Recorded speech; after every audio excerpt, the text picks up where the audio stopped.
Welcome back to the Shea Station podcast. It's February 22nd, and the ace of the Mets, Kodai Senga, is going to be sidelined for a couple months. Let's talk about it.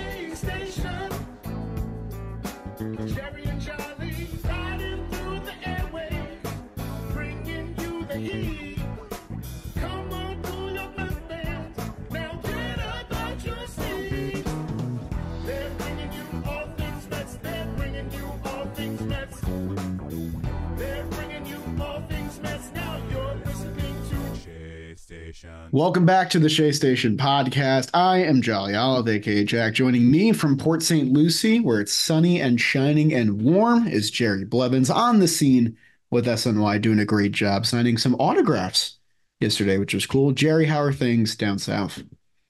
It is warm. It was cold the first couple days. I got in on Monday. Today is Thursday.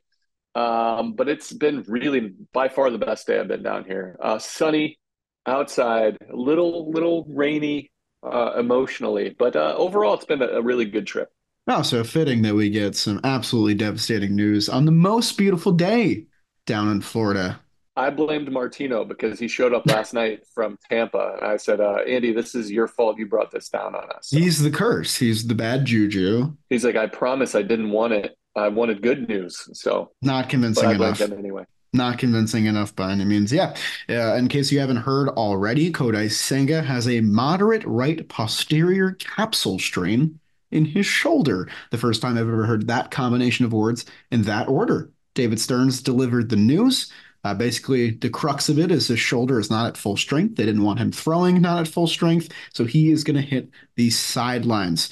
Now, a couple of Twitter doctors have hit the lines with their own explanations of what they think is the case. I went with Dr. Jesse Morse, MD, with 80,000 followers. I said, oh, okay, maybe he's credible.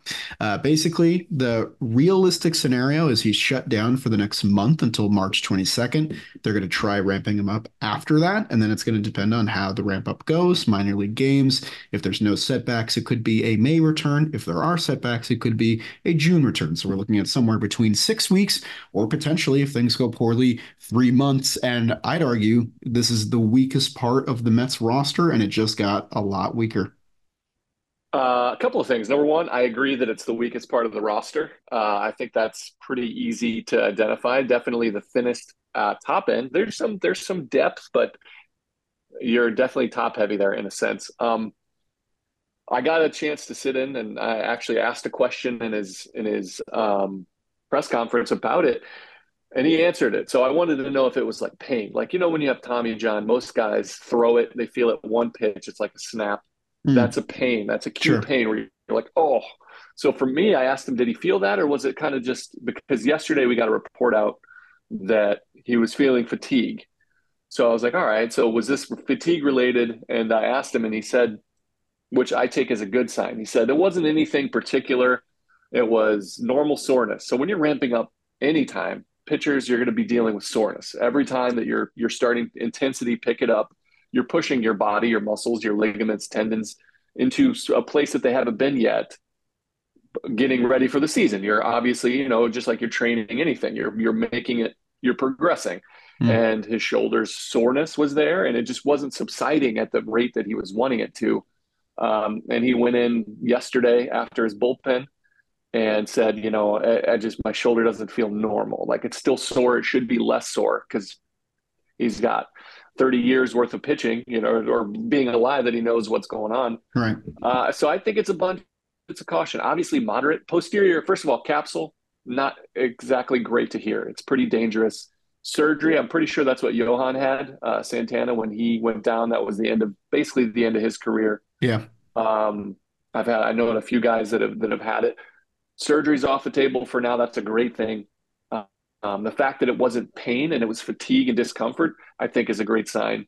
From everything that I've heard, posterior, meaning the back of your shoulder, is better than anterior, which is usually where guys that require surgery. Moderate's not a great word. You don't want to hear that's like middle. So that means that there's something going on there. But overall, I think it wasn't as bad as most people are thinking.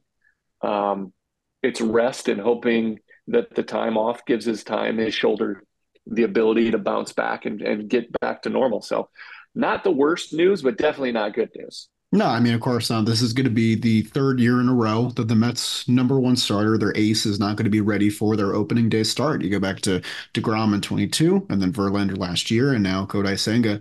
And this was always kind of an implication. It was discussed during his free agency about the injury risk with a guy like Kodai Senga. Last year, everything went pretty beautifully. Of course, the Mets kind of floundered around him, but Kodai was fantastic. Top four in Cy Young voting, sub three ERA. The biggest thing was 29 starts on 166 innings. It was the most starts he had ever made in a season, including all of his Japan years.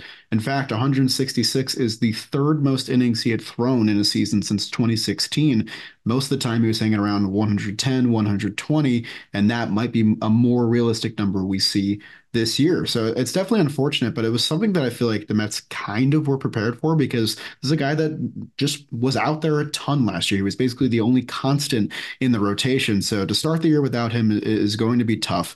It was a narrative beforehand, but it doesn't change the fact that it's going to hurt the Mets rotation because you're looking at a 1 through 5 that is basically all question marks at this point. I mean, Jose Quintana has been consistent in his career. He was now the number one for the Mets when he was the number four, number five last year at this time.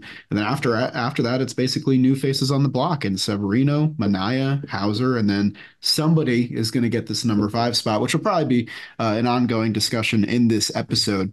Yeah, it's for me, it's McGill right off the bat. Yeah. For me, Okay. this is McGill's spot, because Peterson's not back from hip surgery yet, and he looks good, but he's slower. To me, that's Tyler gets another shot at solidifying his stance there. But you talked about Senga's history. He said that during his press conference that the last time he's had shoulder issues is when he first transitioned from the bullpen to starters because it's a different workload. Your shoulder, your body's it's a different style of discomfort and a lot different level of fatigue that goes into your arm. Like if you pitch every day, there's an ability for your body to bounce back because you haven't emptied the tank almost. So yeah, I think it's he's dealt with a little bit of it before. This is a huge loss as for any particular part of the season. He was their ace. He's the opening day starter. They didn't name it yet, and I feel bad for him because what an honor, to come from Japan and make an all star team and then be the opening day starter on a team with a billion dollar payroll. Pretty amazing. We talked a little bit. They're not going to go get Snell or Montgomery. You'd have a Yeah. couple of reasons why, but even if Stearns wanted to go get one of those guys, he's not going to tell us because that drives the price up as negotiating. But I don't think they're going to do it. And you were saying something about why. I would like to hear that. Yeah, so Stearns basically came out and said in his presser about the Senga injury that the Mets at this point are not looking to add any talent into their rotation, which was the status quo before the Senga injury. And I think some people, including myself, honestly, thought maybe that might change, not even for a Blake Snell or a Jordan Montgomery, who's still out there, but just some other starting pitcher to add depth. But they're going to look internally. They do have depth options, which we will get into. The biggest problem is that the Mets payroll is at $282 million this year, which means they have about $15 million of wiggle room before they reach that Steve Cohen tax threshold, which would be 60 million over 237. That would mean they would have to pay 60% of that overage if they hit that number, which means tax upon tax upon tax for their payroll. You And said a lot of also, things, and I don't know what any of them mean. The numbers started to jumble in my head, but it's going to be very expensive. it's going to be very expensive. It's every little bit that they spend, they're going to have to spend a lot. So the Yes, taxes, yeah. somewhere around 100% on the dollar or something like that. The point is, How fun. the Mets have been crafting this roster around that notion, around the fact that, oh, we are coming up so very close on this threshold. And if we really want to go for this 2025 window, we can't. We can't go over it. We can't forfeit draft picks. We can't run the money dry if we're going to compete in a very potent free agent class next year. So there is no easy fix to this situation. And, we mentioned it. The rotation was the weakest part of the roster. It's just, I think the Mets thought they could maybe get through a month or two before one of these injury issues rear their head. Instead, it's a week into spring training. Yeah, and it's your top dog. It's your ace, the guy that it was going to be the anchor. It's definitely a tough blow. This team is, by the way, just the overall vibe in the clubhouse has been amazing. Like the whole organization, everything it feels fun and positive, and guys are happy. Last night, Carlos Mendoza came to the SNY set, and it was 30 seconds before he came up, he was talking about Senga's fatigue. And so you saw that shake a little bit. He Mm. handled it well, but you can tell we were like, oh, they're like, we shouldn't be, they're saying not to worry too much now, but we'll see because news is not good news. And so when it came out today, you felt the guys kind of dull and a little bit of like, that stinks, and you could feel the cloud kind of settle over, but it cleared up. Guys are still out there, still feeling very good about the team, still doing everything that they need to do to get ready.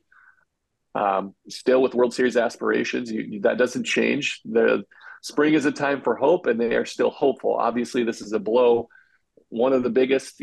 You talked about right before we went on. This feels similar to Edwin Diaz last year at this time. I don't feel that way. I think this is less of, but I think if he was done for the season like Edwin, I think it would be a even bigger blow. I think that there any chance of doing something real um, goes away if he can't be there. So I think it's smart that they shut him down, get it in the front end, so when he's ready to go, he can push for the whole season.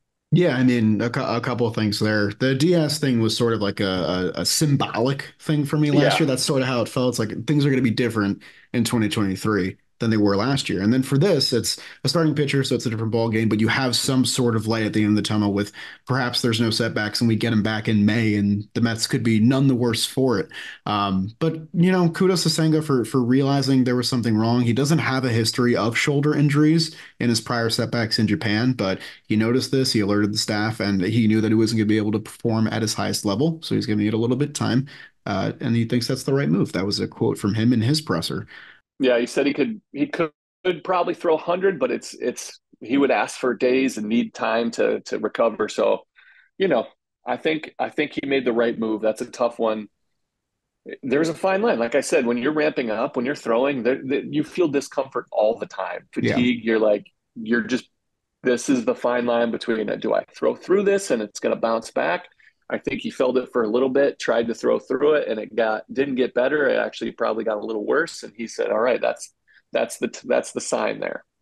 And I know you can't read into stuff like this a ton, because it's forecasting a lot. The Mets lighter part of their schedule and the amount of home games they have in April and May gives me a little bit of hope. If you haven't seen the schedule, go take a look. You got, your Pirates and your Tigers who might be good this year, and your Reds, like a weaker crop of teams early on for the Mets.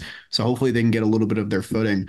But we got to talk about what the options are because there actually is a lot. I don't know how many of them are truly exciting because it's kind of a cast of characters we've all seen before.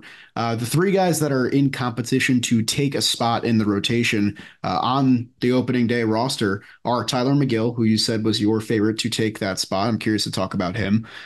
Joey Lucchesi, who from a results point from last year is the most lucrative option. He had a 2.89 ERA and 9 starts. Not a huge sample, but he was good when he was getting the bump. And then Jose Budo, who also had pretty decent numbers last year. We saw some walk issues for him, which are surely going to be a storyline if he does win the spot. Those are the three big guys. The Mets have pitching prospects in the pipeline that have been making waves at spring training, but I think they're a little bit further behind and maybe get their looks later in the season. Yeah, I think you nailed it. I think Jose Budo made a name for himself. I think he's got a bright future. I think he could do. He's a big leaguer in my view. I think he's got better stuff than what I read or heard about. I think he played up. I think he learned some lessons last year. But this is Tyler McGill's job. Uh, I think we're going to see the American Spork possibly deployed. It's not the Ghost Fork, but he thinks it might be. He thinks he might have a real weapon there. Okay. Uh, and this is what happens. This is depth. This is why you sign guys. You're going to need more than the 40 man. You're going to need 45 guys to contribute. You know, most likely all season long. This is a tough one, but again, it better to happen up front. Let one of these guys run with it. There's a couple of names you talk. Mike Vassell was the guy at the end of last Mm, year. yeah. He was the closest to being ready if they needed one more. But I think there's a name above him. Christian Scott, I think, is the Yeah. name He's kind of been the buzz at camp. I haven't seen him throw yet. I've seen him play catch. I've seen him throw a little side session. I haven't seen his live. Um, but that everybody's like, I ask around like what name, and they're like, this guy's, I think he's got the highest ceiling, according to everybody that I've heard. But yeah, there's a couple of guys here. There's a guy named Hamill that they're high on, and then of course Vassell seems to be the closest ready last year. We'll see how it goes early in camp. Yeah, Scott made a couple leaps last year, 18 starts from Double A and High A, where he threw about 85 innings and had below a 2.5 ERA. Strikeout numbers are pretty. The whip is down at point 0.8, so you like all those things, and hopefully he continues to progress. I think someone put out some kind of article about Max Scherzer helping with him in some capacity. I haven't read it yet. I kind of wish I did for this exact instance, but I appreciate you being honest yeah, and not being I like, yeah, haven't this read it is what yet it should. up front. I will say this in account to McGill because he actually, he was talked to a lot today because of this news. Andrew Tredenick, who does a great job for North Jersey beat reporting on the Mets, said he talked to McGill. He said he's tweaked his mechanics to try and make sure he can sustain his velocity in games, which was a big narrative of McGill getting hurt and being inconsistent was him touching 96, 97, 98 and his whole game kind of changing. And the American Spork, it sounds like there's confidence there. He said, I've got a lot of reps with it. It's working well. It's good to get feedback from hitters and swing reactions. I'm excited to throw it in live games. So it is going to be part of his repertoire. I think I said this in our first or second episode back. I love Tyler McGill. He's just hurt me a lot in the past 3 years because I've been his number one advocate at times, and I still believe because when you're 90th percentile extension and you're that tall and you throw that hard, there's going to be a lane for you to succeed, and I still think he can. And maybe this is the perfect opportunity for him where the expectations are a lot lower. David Peterson's not really in the picture until after the All-Star break, and the guys behind you, Lucchesi and Budo, just don't really have the high-end ceiling that I think a lot of people expected from McGill after that great first month in 2022. So if it is him, I'm interested. I'm curious to see if they give him another opening day start. I think that would be funny. But the American Spork, man, I think that's the all the rage right now. Yeah, I think you mentioned a couple of things about him tweaking some of his mechanics. And this is just a little side note. Some of the things they focused on defense. Obviously, David Stern's philosophy is defense run prevention is huge. So from Bader being brought in, Nimmo moving to left, sticking McNeil at second base and trying not to move him around, I think is a positive thing. Another one, just a slight tweak. I think they're going to do, or they focused a lot of mechanically on, especially in the bullpen guys, on holding runners, being quicker to the plate because Alvarez last year had no shot of throwing out anybody, and he's got a cannon Right. for him. So I think like you tweak your mechanics, but they're also smart about holding the runner. So I think this is a positive. Better defense, better ability to hold the run game is going to make you a better pitcher, regardless of even if you're just as average as you were the year before. You're going to have better results because of those two things being increased. So that's another avenue to look at. So Yeah, and I mean, we can talk about all just a the little camp note. yeah, you're on the inside, excuse me. You got all the details. It's been really nice to see all like the high spirits at camp though. They've been having a lot of fun. The social media posts have been great. Um, but it's hard for them to kind of, brush this aside immediately. It's a tough blow. And I think the larger narrative outside of who's getting the number 5 spot is that the bullpen, unfortunately, is going to get tested early in the season. Like this rotation has the chance to be efficient, but it is like five and fly guys, like pretty much all throughout. Mania, I think, can give you innings, but he was in a swingman role last year. Severino, I think, is five and fly. Quintana. So it's going to be interesting to see how much they get leaned on. It's 8 guys right now projected, and we know Stearns is capable of crafting a bullpen, and he's got weapons there, but it's not what you want to see early in the season because these are guys you're going to need later in the season if you're in things come summertime. Yeah, they're gonna push him a little bit. You were counting on Senga to go 6+ regularly, and to take that away, especially early in the season. There's going to be some guys with heavy workloads earlier than they were anticipating.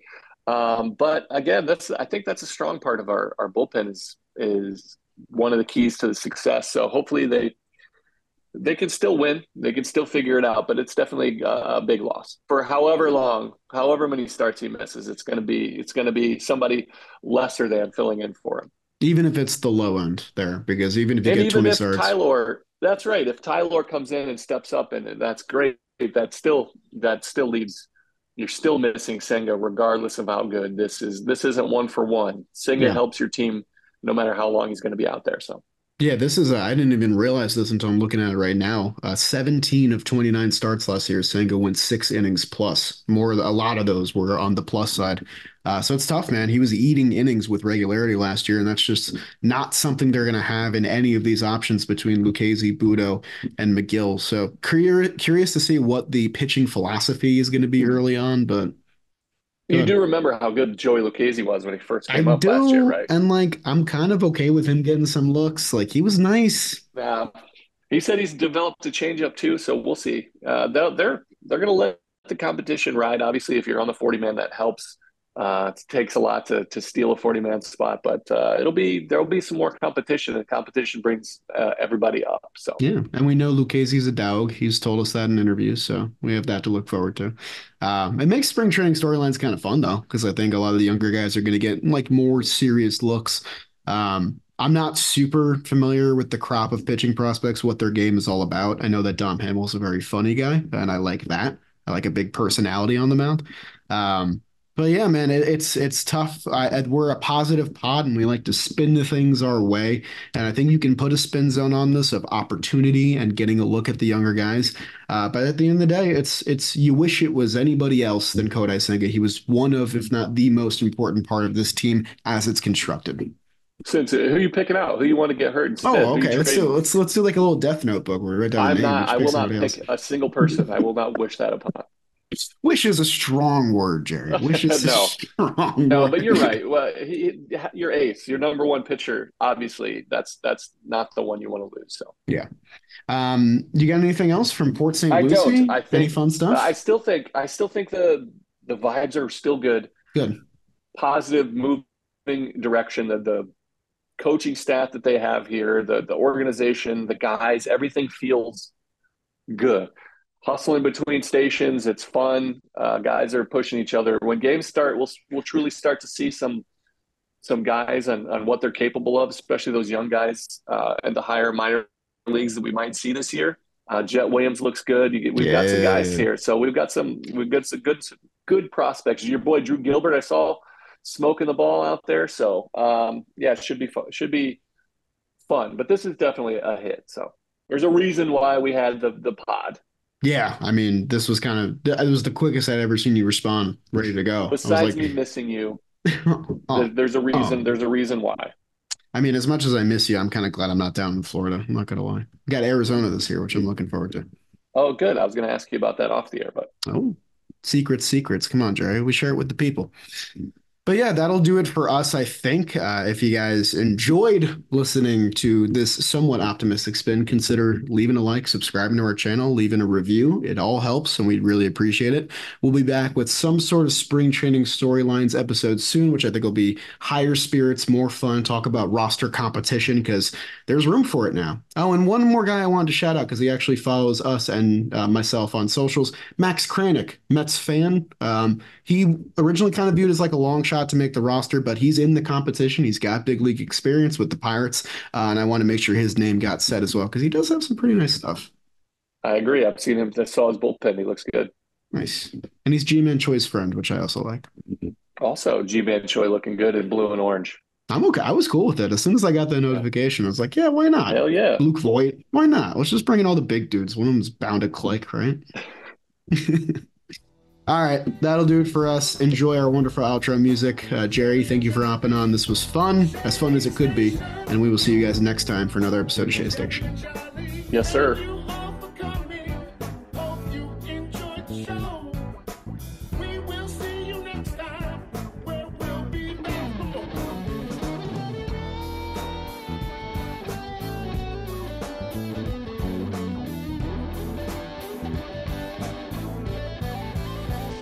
Station.